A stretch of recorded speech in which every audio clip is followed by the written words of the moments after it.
10 ఏళ్ల అభివృద్ధికి 2 ఏళ్ల అరాచక పాలనకు మధ్య జరుగుతుంది జూబ్లీహిల్స్ ఎన్నికన్నారు కేటీఆర్.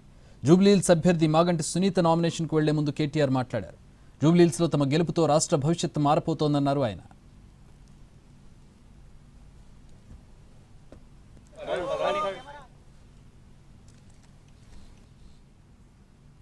గోపీనాథ్ గారు ఆమె ఒక వ్యక్తిగా కాదు పార్టీగా ఈ ఎన్నికను మేము ఎదుర్కోబోతా ఉన్నాం.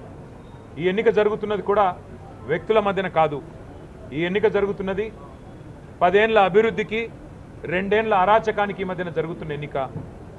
10 ఏళ్ల పారదర్శక పాలనకు ఈ 2 ఏళ్లుగా జరుగుతున్న అవినీతి పాలనకు మధ్యన జరుగుతున్న ఎన్నిక.